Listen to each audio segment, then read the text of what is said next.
This mid-morning, let's explore how to unlock the magic of spontaneous and uncontrived love.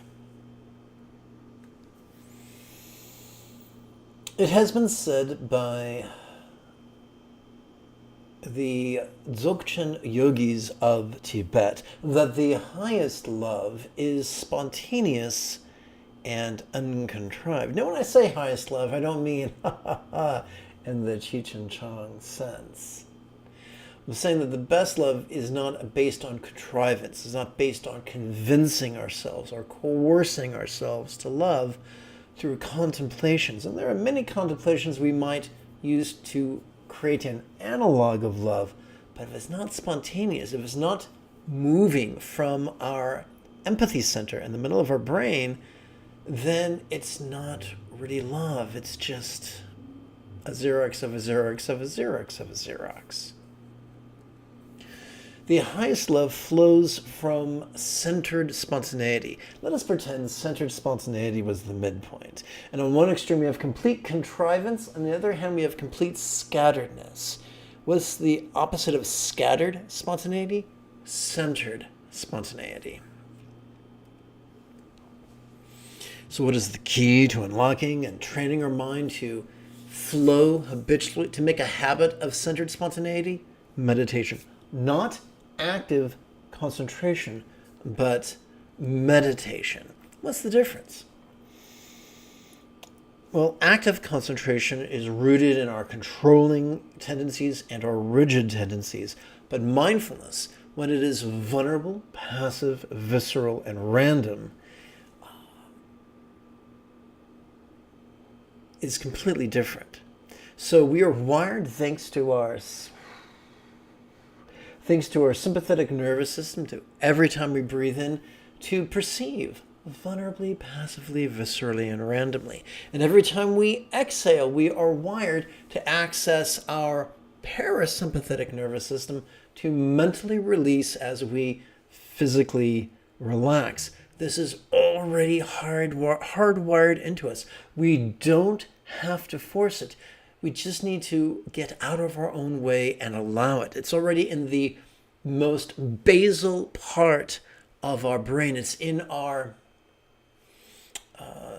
spinal cord itself, the part of our spinal cord known as our autonomic nervous system, where all our reflex arcs call home. So that's great. You've decided to meditate. You've learned some techniques. So what then is the test? How are we to know if we are moving from centered spontaneity? And this is going to be a little bit ironic. If we have to ask, if in a moment of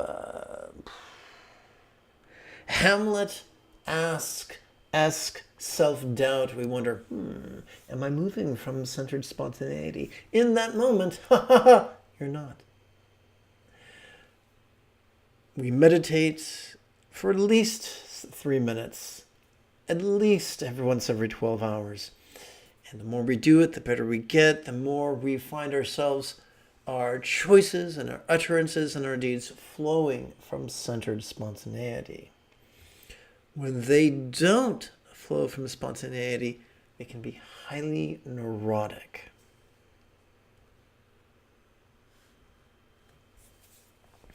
Having said that, I would like very much to start our formal meditation session.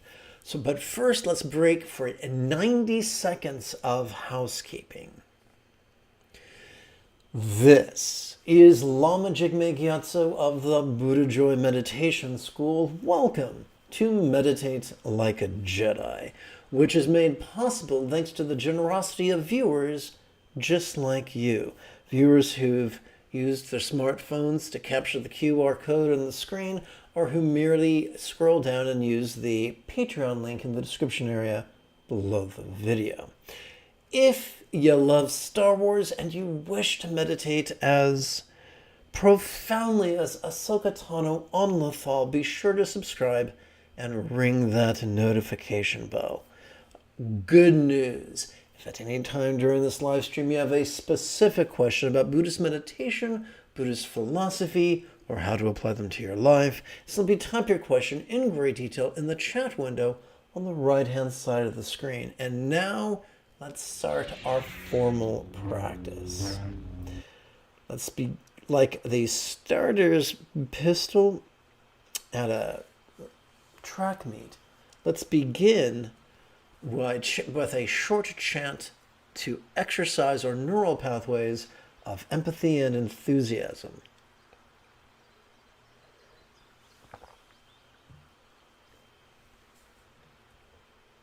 Together. May I liberate all beings from the tyranny of hating, craving, and clinging, by relying on the moon as example, instructions, and students.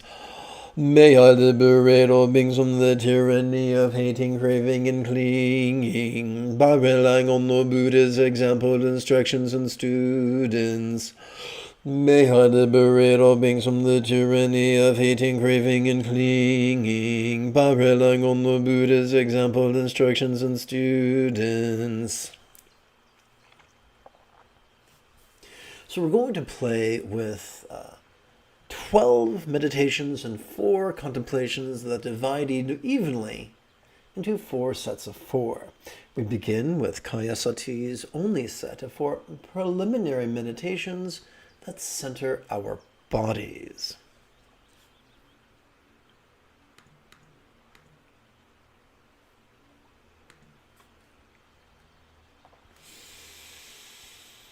We come to the first of Centering's 4 physical preliminary practices, where we mindfully notice and even investigate our relaxingly longer, gentle exhalations.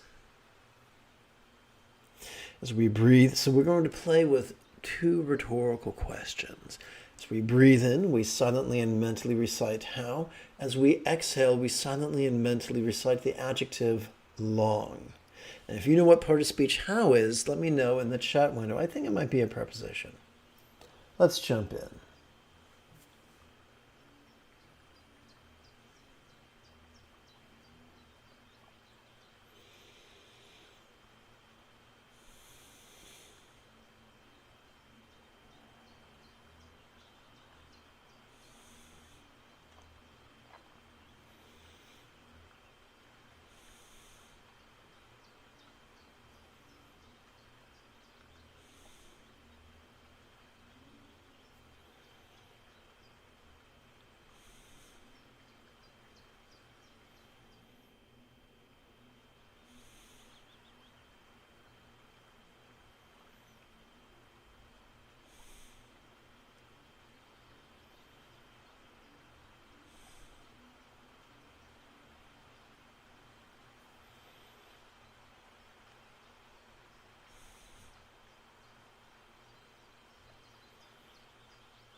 We come to the second of Centuring's 4 physical preliminary practices where we mindfully notice and even investigate the coalescence of our invigoratingly sharper inhalations. That's a tall order. How do we do it? As we breathe in, we silently and mentally recite how. As we exhale, we silently and mentally recite short. It's not our job to control the length or depth of our breathing. It's our job simply to silently and mentally recite these words in harmony with our inhalation and our exhalation and our relaxation.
Excuse me. We come to the third of Centuring's 4 physical preliminary practices, where we mindfully notice and even investigate our bodies. As silently and mentally we recite the sensory verb feel during our inhalation, and silently and mentally recite the noun form during our exhalation. Form is a synonym for body.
We come to the fourth of Centering's 4 physical preliminary practices where we allow our bodies to tranquilly relax. How do we do that? As we breathe in, we silently and mentally recite the noun form. And as we exhale, we silently and mentally recite the verb calm. Notice this is not an adjective. This is not an affirmation designed to lie to ourselves about what we're feeling. Au contraire. This is a verb. It's an instruction that we are giving our intention. We lead our intention. We guide our intention with words. And then intention guides mind, and mind guides energy, and energy guides matter. So that's all we're doing. We are already wired to desire calmness. Our parasympathetic nervous system is already wired to calm our body. By placing the verb on our out-breath, we are aligning our intention with our factory-installed wiring. Let's play with this meditation for the next 2 sets of 16 rounds.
Welcome to this morning's guided meditation. The moment you have a specific question about Buddhist meditation, Buddhist philosophy, or how to apply them to your life, in that instant, type your question in great detail in the chat window on the right-hand side of the screen.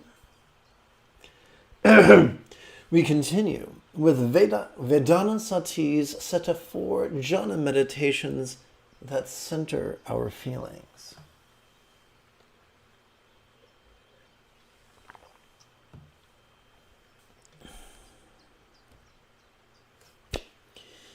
There is a great big fat hairy lie that jhana meditations are for the elite, for the special, for those with bad haircuts. I'm here to tell you what the Buddha told. It's not. Everything the Buddha taught is egalitarian. It's for anyone who has the good fortune to receive these instructions. And here's how to practice it. We begin with the first of 4 feeling-oriented centering practices where we savor the first jhana's blissful joy. Now, everyone wants blissful joy. A lot of people look for it in the wrong places. They look for it in hedonism or illicit substances. You can access it for free in a non-deleterious manner right now. It flows from gently grinning with the corners of our mouth, the apples of our cheeks, and the crow's feet of our eyes towards our bodies of flesh, blood, and bone. As we breathe in, we can silently and mentally recite the verb grin. Now, we don't have to force ourselves to smile. That does more harm than good. Simply, silently, and mentally reciting that verb as we breathe in is enough to inform our intention. As we exhale, we silently and mentally recite the noun form, which serves as a simile for body. So let's play with this for the next 2 sets of 16 rounds, approximately. I'll probably breathe faster than you because I'm doing all this jibber-jabbering.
Now we come to the second of 4 feeling-oriented centering practices where we get to savor the second jhana's peaceful joy that flows from gently grinning with the corners of our mouth, the apples of our cheeks, and the crow's feet of our eyes towards our thoughts. Emoting, intending, reasoning, recalling, and imagining. And as you've probably guessed, we're using the noun thoughts as an umbrella term. As we breathe in once again, we silently and mentally recite the verb grin. And this time as we exhale, we silently and mentally recite the noun thoughts in the plural.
We come to the third of 4 feeling-oriented centering practices, where we savor the third jhana's contentment, the elusive contentment. By mindfully noticing, and of course mindfulness is the first enlightenment factor, by mindfully noticing, investigating, which of course is the second enlightenment factor, and refers to being non-defensive. So in other words, to be vulnerable. If stuff comes up from our past or our fantasies or our memories, be vulnerable to it. It's grist for the mill. By mindfully noticing, investigating, and coalescing our thoughts, and we coalesce automatically with each inhalation. Emoting, intending, reasoning, recalling, and imagining. And fortunately, this all happens on autopilot, which is great if you're even half as lazy as me.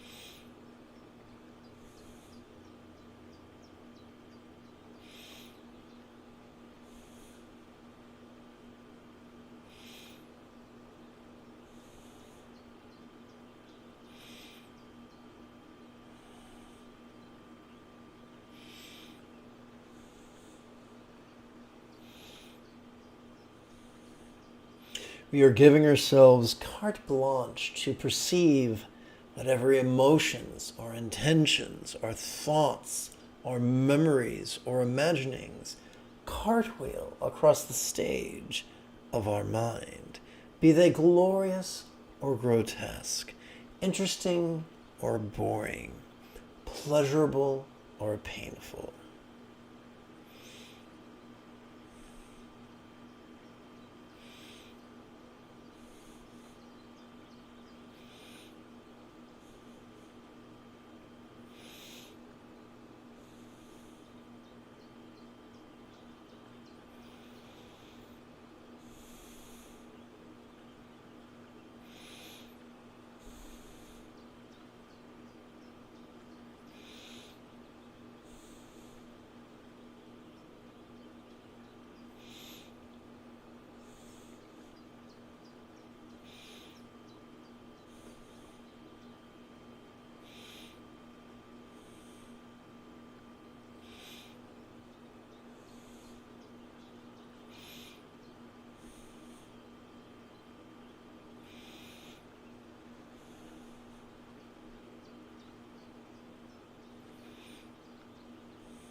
We come to the fourth of four feeling-oriented centering practices where we savor the fourth jhana's neutrality by allowing our thoughts, emotions, emoting, intending, reasoning, recalling, and imagining to tranquilly relax. And remember, tranquility is the fifth enlightenment factor.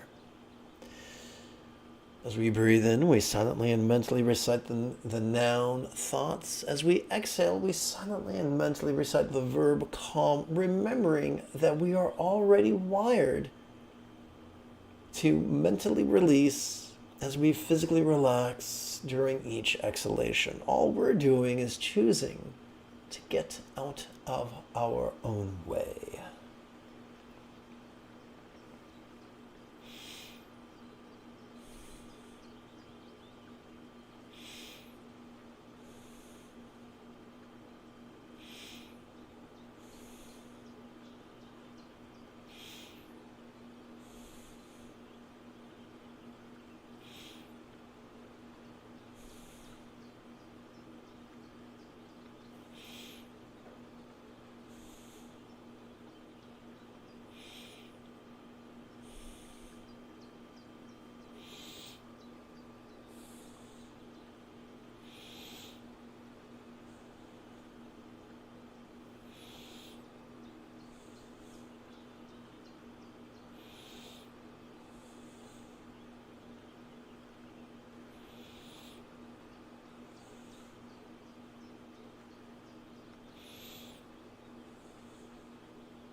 Let us seal this morning's half practice by chanting the four immeasurables of love and wisdom.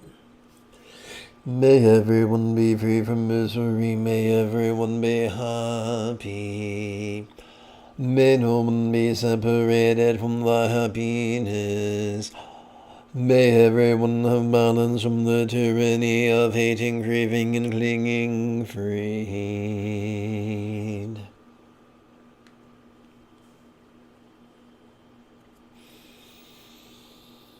If you feel that I have earned it, you could type something in the chat window. You could give this live stream a thumbs up.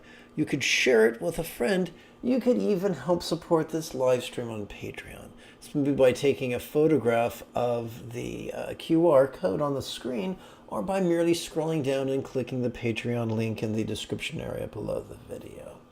In approximately 3¼ hours, I would very much like to return to lead today's afternoon lesson and meditation. Until then, may you and yours be happy and healthy. And if you are as geeky as me, this is the way.